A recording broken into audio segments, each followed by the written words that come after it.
Once again, I do apologize about the background noise. So I wanted to talk a little bit how it is that that I have endurance through these kind of endless tactics. I'm telling you stories from 2016, 2017. Some are older, some are newer. But this is a daily, and on some days, almost hourly at times of events. It's absolutely crazy. But, and also understand that, my main focus here isn't about, in a sense, protecting myself. Of course I'm protecting myself, but it's about getting as much intelligence, if you'd like to put it that way, and about just how deep and wide this program is, exactly who it is that's being abused through these programs, and how we put a stop to this is absolute intrusive, dangerous, hysterical behavior, apparently by law enforcement, but I know that I experience it from a lot of criminals, criminal-minded, homeless folks, but they're being influenced by people from the church and law enforcement, which is shameful that the people on the margins of our society would be used to attack somebody else, especially somebody else that is on the margins also. But that is what's happening, that is happening, and it's disgusting behavior. It is disgusting behavior. So a little bit of this is going to sound controversial. Some of it's going to sound some sort of excuse. Oh, you're just an alcoholic. Nah, that's not what it is. It's actually not what it is. Like, I can go without a beer. It doesn't matter to me. None of it matters to me doing anything except for gaining this intelligence and getting it to the right people. That's the only thing that matters to me. But here's where I got some influence. And there's no doubt that God is in my life, and He's been a good protector. And this is not taking away from God, nothing like that. This is just about, the way that I see it. I pray to God, but I don't ask Him for much, because I don't know if you've looked around yourself lately or watched the news lately, but He's got to have His hands full, or they, if it's he or she, God, must have their hands full, just unbelievably. And so I had read an excerpt. I didn't read the whole book, but I had read an excerpt from the old Senator McCain. And it had to do with his time while he was being held in the prisoner of war camp in Vietnam. And I can't remember exactly what it was that I read. And I know that people are going to say, well, you just use that as an excuse. But first of all, the drinking I do is another way to have pins related with what's going on, because I visit the same liquor stores or the same grocery stores. For instance, the Rancho Cordova liquor store, which is not on this channel but on a different channel, has been documented. All these kind of different places where it's apparent after 2 or 3 visits that they've been told some information, and that they're acting on that information in a way basically to keep me under surveillance, which is fine, because that makes me feel okay with surveilling them in a sense, because I really don't like to do this crap. I don't like taking videos of people. I don't like doing that kind of stuff. It's intrusive. We're Americans. We're supposed to have freedom and liberty, not be under cameras 24/7. But anyway, I would never say that my experience is like being held in a prisoner of war camp. But at the same time, there's no doubt that what it is I'm experiencing is absolutely torturous. And what McCain had said, Senator McCain, was that without being disruptive, you have to do something to equalize how you're being tortured. Now, it's not that the drinking equalizes the torture. The drinking minimizes my anger. Like in most of these situations, like the previous story about, I could have just I could have easily taken two of the four people out. And if I do it the way that I know how to do it, you do it in a manner that you make the other two either want to save their friends or run off. That's what you do. But that's not what I'm about. I'm not trying to do any of that, although I have that knowledge. Sure, I'm crippled, but the axe handle is the balance, right? But I don't want to do that. So the drinking, in a sense, calms me and keeps me, in a sense, focused, although it takes me out of focus at times. But more importantly, in these incidents when I've been, especially the last time I was poisoned. The last time I was poisoned was at the second to the last time, because I think the last time was with Dave over at the Burgerville.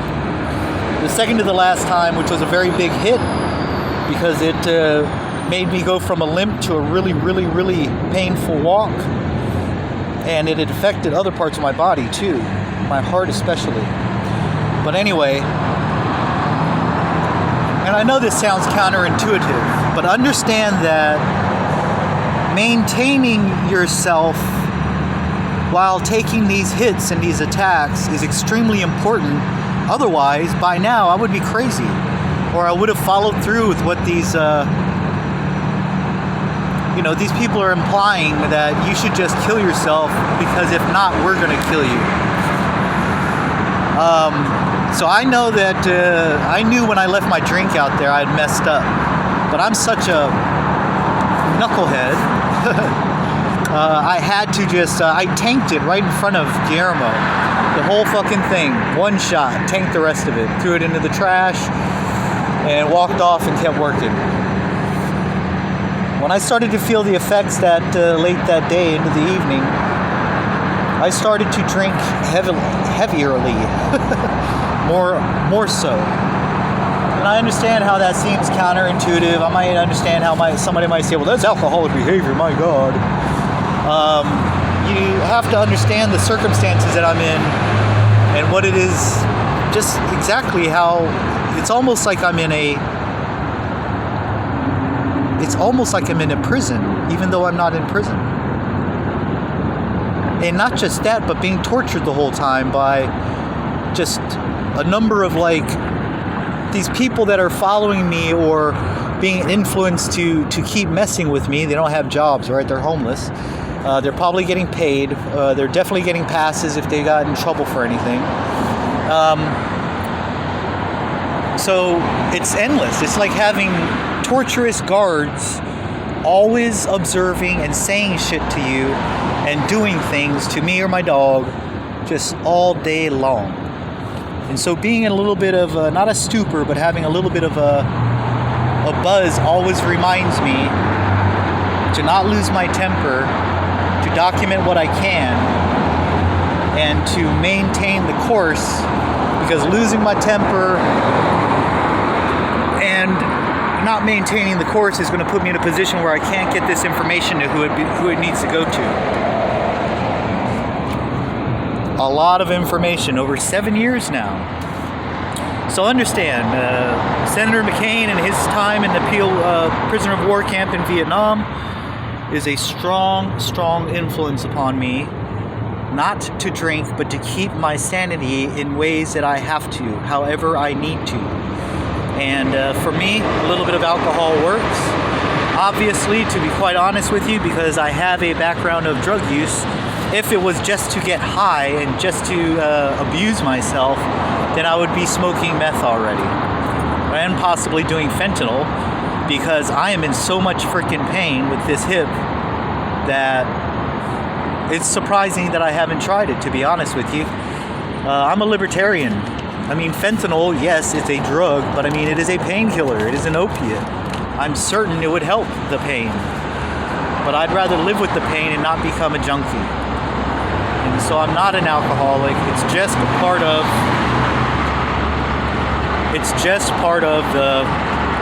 my undercover costume, if you'd like to say.